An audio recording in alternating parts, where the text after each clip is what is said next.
smartphone ever since I started using it a couple of months ago. Featuring a clean Android install, the handset software is the best on the market and a pleasing step up from the skinned versions found on the Samsung Galaxy S9 and Huawei P20 Pro.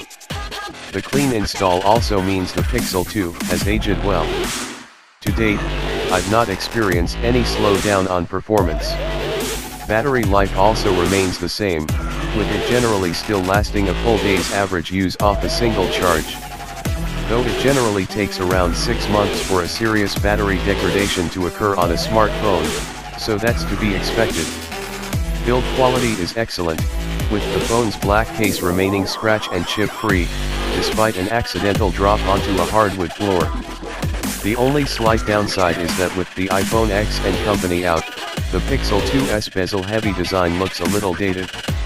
The only real issue is that I still find the lack of a 3.5mm jack to be a pain. Even though the Pixel 2 comes with a USB-C converter, it's all too easy to lose or break. I managed to lose the first converter within days of using the Pixel 2, and the second I bought snapped while the phone was in my pocket. I know this is an issue on pretty much every flagship smartphone these days. It remains an annoyance that stops me using any of the decent cabled headphones I've invested in.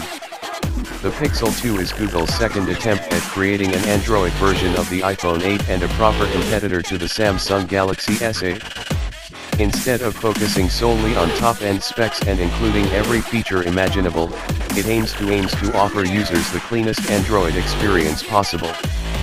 For the most part, this means you're getting the best of Google in a phone. However, there remain a few areas where improvement is still needed. The smaller of the two Pixel devices is rumored to have been made by HTC, to a Google design, of course, but there's very little of the Taiwanese firm's DNA in this phone. Actually, the Google Pixel 2 feels very different to any other Android phone I've used this year.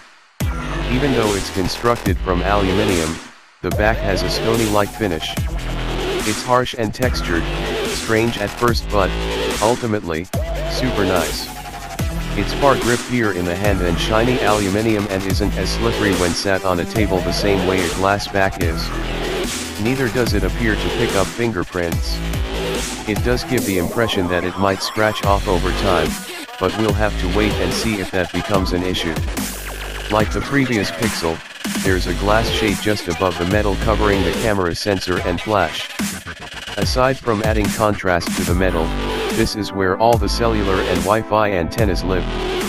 Giving them plenty of space should help connectivity, but it also means there are no antenna bands elsewhere. Hopefully this glass panel will be less prone to scratching, which was a real issue with the first device.